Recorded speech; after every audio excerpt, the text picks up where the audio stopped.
नमस्कार मित्रों, मैं राम मोहन उपाध्याय अपने YouTube चैनल वेदिका उपाध्याय में आप सभी का हार्दिक स्वागत करता हूं। मित्रों, आज की इस वीडियो में हम भारतीय इतिहास एवं संस्कृत से संबंधित महत्वपूर्ण परीक्षा उपयोगी प्रश्नों पर चर्चा करेंगे। सभी प्रश्न आगामी परीक्षाओं government degree college, assistant professor history, government inter college lecturer history, government inter college LT grade social science, Rajasthan public service commission, assistant professor first grade exam, Uttar Pradesh Shiksha Seva चयन आयोग द्वारा आयोजित पीजीटी, टीजीटी सहित सभी परीक्षाओं के लिए काफ़ी महत्वपूर्ण है। हिस्ट्री टेस्ट सीरीज की यह 44वां वीडियो है और इस वीडियो के सारे प्रश्न काफ़ी इम्पोर्टेंट है, महत्वपूर्ण है। आज के वीडियो का पहला प्रश्न है, गढ़वाल शासक गोविंद चंद्र की गढ़वाल प्रशस्ति किस मंदिर की दीवारों पर उत्कीर्ण है? तो गढ़वाल शासक गोविंद चंद की जो गढ़वाल प्रशस्ति है वह गंगईकोंड चोलपुरम के मंदिर की दीवारों पर उत्कीर्ण है। गंगईकोंड चोलपुरम में जो है बृहदेश्वर मंदिर है, बृहदेश्वर मंदिर, वहाँ के मंदिर की दीवारों पर जो है गढ़वाल प्रशस्ति का चित्रण किया गया है। तो विकल्प बी हमारा सही आंसर है।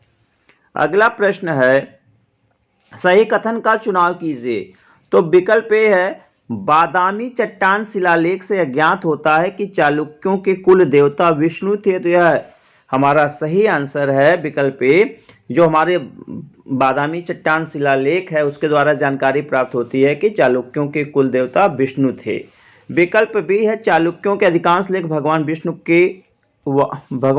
को या के होना चाहिए, भगवान विष्णु के वराह रूप की आराधना से प्रारंभ होते हैं। विकल्प भी हमारा सही आंसर है कि जो चालुक्य अभिलेख हैं सामान्य तौर पर उनका प्रारंभ जो है भगवान विष्णु का जो वराह अवतार था उसकी आराधना से प्रारंभ होता है। विकल्प बी भी सही। विकल्प सी है, सियोदानी अभिलेख का संबंध गुर्जर प्रतिहार शासक देवपाल से है जो कि ग्वालियर से प्राप्त हुआ। तो सियोदानी अभिलेख कहाँ से प्राप्त हुआ? ग्वालियर से प्राप्त हुआ है और उसका संबंध गुर्जर प्रतिहार शासक देवपाल से। तो यह प्रश्न भी सही है।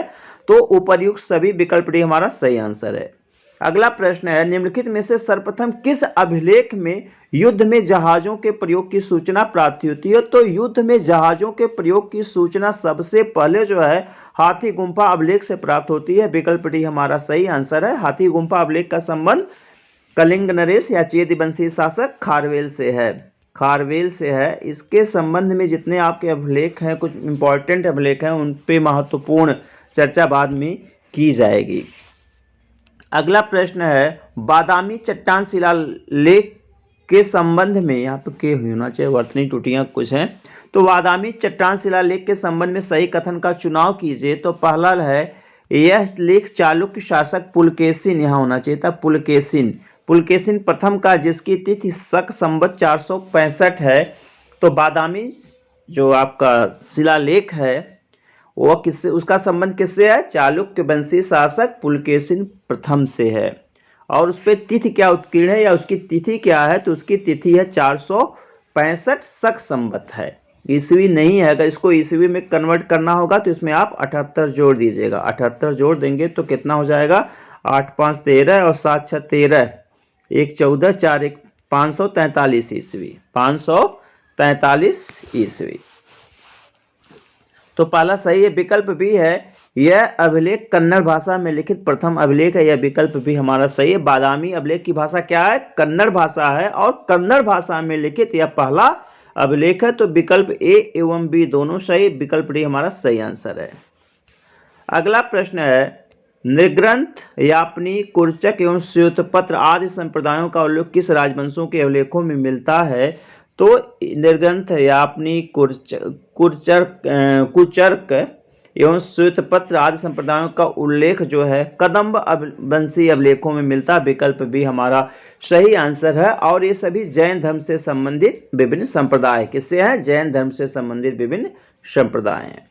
अगला प्रश्न है, सर्वप्रथम किस वंश के शासकों ने अपने लेखों में तेलुगु भाषा का प्रयोग किया? तो अपने लेखों में तेलुगु भाषा का प्रयोग करने वाले सबसे पहले जो पूर्वी चालुक्य थे। विकल्प ए हमारा सही आंसर है। अगला प्रश्न है, निम्नलिखित में से किस चोल शासक ने राजकीय अभिलेखों के आरंभ में ऐतिहासिक भूमिका प्राकथन की प्रथा चलाई, तो चोल शासक राजराज प्रथम ने राजकीय अभिलेखों का जो उन्होंने लेखन प्रारंभ किया था, तो उसके आरंभ में ऐतिहासिक भूमिका या प्राकथन लिखने की प्रथा चलाई थी। तो विकल्प ए हमारा सही आंसर है। जैसे हम कोई पुस्तक पढ़ते हैं तो पुस्तक में पहले भूमिका या प्राकथन होता है, सबसे पहले भूमिका या प्राकथन होता है। उसी प्रकार से चोल शासक राजराज प्रथम ने जब राजकीय अभिलेख लिखने का प्रथा आरंभ किया, तो उसने इस प्रथा को, उसमें ऐतिहासिक भूमिका या प्राकथन लिखने की प्रथा को प्रारंभ किया। अगला प्रश्न है, सही कथन का चुनाव कीजिए। तो पहला विकल्प है विकल्प ए, दंडनायक एवं महादंडनायक जैसे अधिकारियों का उल्लेख सर्वप्रथम कुषाण लेखों में प्राप्त होता है। यह विकल्प हमारा सही है कि कुषाण लेखों में ही सबसे पहले दंडनायक और महादंडनायक जैसे अधिकारियों का उल्लेख प्राप्त होता है। विकल्प भी है, सर्वप्रथम यशोवर्मन के मंदसौर अभिलेख में सिंचाई के साधन के रूप में रहट या अर्घट का उल्लेख मिलता है। यह विकल्प भी हमारा सही है। विकल्प भी है, जो रहट और अर्घट शब्द का उल्लेख करने वाला जो है सबसे पहला जो अभिलेखी साक्ष्य क्या है, यशोवर्मन का मंदसौर अभिलेख है। अगर साहित्यिक साक्ष्य पूछा जाए, साहित्यिक साक्ष्य क्या, तो हाल की रचना है सातवाहन शासक, हाल की रचना गाथा सप्तशती में जो है इसका उल्लेख मिलता है। साहित्यिक साक्ष्य गाथा सप्तशती है, और आपका पुरातात्विक साक्ष्य क्या है या अभिलेखी साक्ष्य क्या है, तो मंदसौर अभिलेख है। विकल्प बी से। विकल्प सी है, सर्वप्रथम वैन्यगुप्त के गुणैधर अभिलेख में महासामंत एवं सामंत शब्द का उल्लेख प्राप्त होता है। तो यह प्रश्न विकल्प भी हमारा सही है कि महासामंत एवं सामंत शब्दावली का सबसे पहला उल्लेख कहाँ मिलता है, गुणैधर अभिलेख में। और गुणैधर अभिलेख का संबंध किससे है, उत्तर गुप्त शासक वैन्यगुप्त से है। उपर्युक्त सभी विकल्प डी हमारा सही आंसर है। नेक्स्ट प्रश्न है, सर्वप्रथम तुरुस्क दंड कर एवं जल कर का उल्लेख मिलता है। तो सर्वप्रथम तुरुस्क दंड कर एवं जल कर का उल्लेख जो है गढ़वाल अभिलेखों में मिलता है। विकल्प भी हमारा सही आंसर है। और तुरुस्क दंड जो है किससे लिया जाता था, यह बेसिकली जो है अरबों या मुसलमानों से लिया जाने वाला कर था। अरबों या मुसलमानों से लिया जाने वाला कर था तुरुस्क दंड, जो कि गढ़वाल शासक लेते थे। बाद में जो है एक शासक था जयचंद, गढ़वाल शासक जयचंद, तो जयचंद ने इस तुरुस्क दंड कर को लेना बंद कर दिया था मुस्लिम तुष्टीकरण के लिए। तो विकल्प भी हमारा सही आंसर। अगला प्रश्न है, गुप्तकालीन लेखों में वर्णित गुप्त वंशावली में किस शासक का नाम नहीं प्राप्त होता। तो जो गुप्तकालीन वंशावली है, जो अभिलेखी वंशावली है, अभिलेखों में वर्णित वंशावली, उसमें रामगुप्त का भी नहीं उल्लेख मिलता, स्कंदगुप्त का भी उल्लेख नहीं मिलता। तो विकल्प ए एवं बी, विकल्प सी हमारा सही आंसर है। अगला प्रश्न है, किस चोलकालीन अभिलेख से यह सूचना प्राप्त होती है कि राजाधिराज प्रथम ने अश्वमेध यज्ञ का आयोजन किया था। तो राजाधिराज प्रथम ने अश्वमेध यज्ञ का आयोजन किया, तो इसकी सूचना जो है हमें मणिमंगलम अभिलेख से प्राप्त होती है। विकल्प हमारा सही आंसर है। चोल राजाओं में एकमात्र शासक राजाधिराज प्रथम है जिसने अश्वमेध यज्ञ का आयोजन किया था। तो यह भी प्रश्न पूछा जाता है परीक्षा में, और उससे संबंधित अगर अभिलेख पूछा जाएगा तो मणिमंगलम अभिलेख है। नेक्स्ट है, निम्नलिखित में से किस वंश का पूरा इतिहास अभिलेखों के आधार पर लिखा गया। तो सातवाहनों का इतिहास जो है, सातवाहन वंश का इतिहास अभिलेखों के आधार पर लिखा गया है। इसी प्रकार से एक वंश है बृहत्फलायन वंश, बृहत्फलायन। इनका जो ताम्र लेखों के अगर पूछा जाए कि किस वंश का पूरा इतिहास जो है ताम्र लेखों के आधार पर, ताम्र लेख अगर पूछा जाएगा तो आपका बृहत्फलायन वंश हो जाएगा, और अभिलेख पूछा जाएगा तो आपका सातवाहन वंश आ जाएगा। तो प्रश्नगत विकल्प हमारा सही आंसर। अगला प्रश्न है,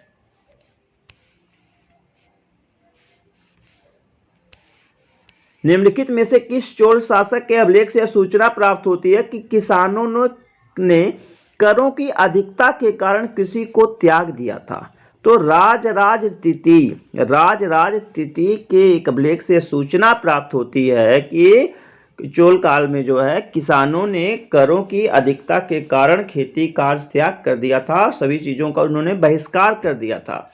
तब जो है एक वृद्ध मंडली जो है मंदिर में एक बैठक बुला के जो है इस चीज को या इस समस्या का उसने निराकरण कराया था। तो किसानों की जो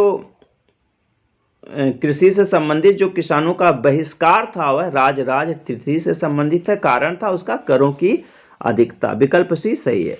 अगला प्रश्न है, निम्नलिखित में से किस मंदिर की दीवार पर भरत मुनि के नाट्यशास्त्र के सूत्र एवं 108 नृत्य भंगिमा वाली प्रतिमाएं उत्कीर्ण है?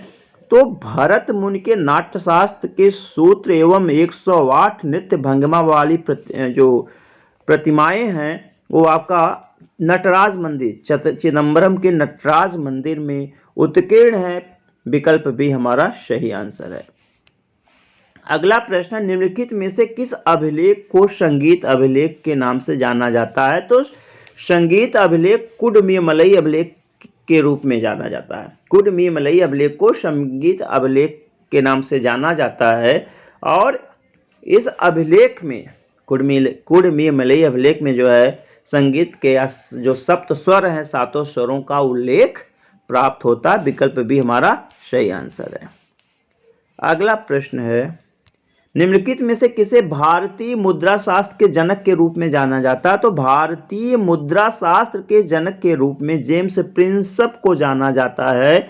विकल्प बी हमारा सही आंसर है। वैसे अलेक्जेंडर कनिंघम ने मुद्रा के क्षेत्र में भी काम किया था, लेकिन भारत मुद्रा शास्त्र के जनक के रूप में जेम्स प्रिंसप को ही जाना जाता था। मुद्रा शास्त्र को एक वास्तविक आकार प्रदान करने का जो है, मुद्रा शास्त्र को एक वास्तविक स्वरूप प्रदान करने का श्रेय अलेक्जेंडर कनिंघम को है, लेकिन भारतीय मुद्रा शास्त्र के जनक के रूप में जेम्स प्रिंसप को जाना जाता है। विकल्प भी हमारा सही आंसर। अगला प्रश्न है, सिक्कों के अध्ययन को कहा जाता है? तो जो सिक्कों का अध्ययन होता है वह न्यूमिस्मेटिक्स होता है। विकल्प भी हमारा सही आंसर है। विकल्प बी। ऐसे एपिग्राफी भी पूछा जाता है, एपिग्राफी या प्राचीन अभिलेखों का अध्ययन। तो शिलालेखों और अभिलेखों का अध्ययन क्या कहलाता था? एपिग्राफी कहलाता था। जीनियोलॉजी अगर प्रश्न पूछ दिया जाए परीक्षा में, जीनियोलॉजी पूछा जाए तो पारिवारिक वंशावली का अध्ययन, पारिवारिक वंशावली का अध्ययन, पारिवारिक वंशावली का अध्ययन जीनियोलॉजी। इसी प्रकार से अगर सिग्लियोग्राफी पूछ लिया जाए कि सिग्लियोग्राफी का संबंध किससे है, तो सिग्लियोग्राफी जो प्राचीन आपकी मुहरें और सीलें प्राप्त हुई हैं, मुहरें या सीलें प्राप्त हुई हैं, मुहर या सील एक ही चीज होती है, तो मुहरों या सीलों के अध्ययन को क्या कहा जाता है? सिग्लियोग्राफी कहा जाता है। तो प्रश्नगत हमारा सही उत्तर है विकल्प बी। नेक्स्ट है, आहत मुद्राओं के संबंध में सही कथन का चुनाव कीजिए। तो पहला है आहत मुद्राओं के संबंध में विकल्प ए है, ये भारतीय उपमहाद्वीप के प्राचीनतम सिक्के। यह प्रश्न विकल्प हमारा सही है कि जो सबसे प्राचीन भारतीय या भारतीय उपमहाद्वीप की जो मुद्रा है उसको हम आहत मुद्रा के नाम से जानते हैं, चूंकि इनको जो इस पे ठप्पा लगा के जो है इसको चिन्ह बनाए जाते थे, इसलिए इसको आहत कहा जाता है। विकल्प बी है, आहत सिक्कों को साहित्य में कारशार्पण, पुराण, धरण, शतमान आदि नामों से जाना जाता है। यह विकल्प भी हमारा सही है। हमारा जो आहत सिक्के हैं उनको साहित्य में क्या कहा जाता है? कारशार्पण कहा जाता है, उनको पुराण कहा जाता है, उनको धरण कहा जाता है, उनको शतमान कहा जाता है। इन सभी नामों से उनको हम लोग संबोधित करते हैं। विकल्प सी है, आहत सिक्के अधिकांशतः चांदी निर्मित हैं, साथ ही साथ कुछ ताम्र होना चाहिए था, नाम्र होगा, ताम्र निर्मित आहत मुद्राएं भी प्राप्त हुई है। विकल्प भी हमारा सही है। सर्वाधिक जो है आहत मुद्राएं किस धातु से बनी है? चांदी से बनी है, लेकिन कुछ ताम्र और कांस्य निर्मित चांदी मुद्राएं भी प्राप्त, आहत मुद्राएं भी प्राप्त हुई हैं। तो यह विकल्प भी हमारा सही। तो ऊपर सभी विकल्प डी हमारा सही आंसर है। नेक्स्ट है, निम्नलिखित में से किसने सर्वप्रथम आहत सिक्कों को पंचमार्क्ड कहा है? तो आहत सिक्कों को सबसे पहले जो है पंचमार्क्ड कहा है जेम्स प्रिंसप ने। विकल्प बी हमारा सही आंसर है।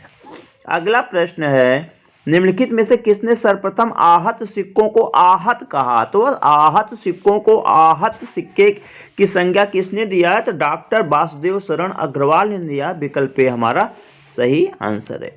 मित्रों, इस वीडियो में हमने भारतीय इतिहास एवं संस्कृत से संबंधित महत्वपूर्ण प्रश्नों पर चर्चा किया। सभी प्रश्न आपकी परीक्षाओं के दृष्टि से काफी महत्वपूर्ण हैं। वीडियो पूरा देखने के पश्चात अगर चैनल से संबंधित आपका या वीडियो से संबंधित कोई सुझाव हो तो उसे कमेंट्स बॉक्स में अवश्य दीजिएगा। साथ ही साथ इसे अधिक से अधिक शेयर करिएगा। अगर आप इसको एक से अधिक बार देखते हैं तो निश्चित रूप से आपको लाभ प्राप्त होगा। और ये ऐसे प्रश्न हैं जो परीक्षाओं में पूछे जाते हैं या पूछे जाने की प्रबल संभावना है। आप सभी को पूरा वीडियो देखने के लिए बहुत बहुत धन्यवाद। नमस्कार।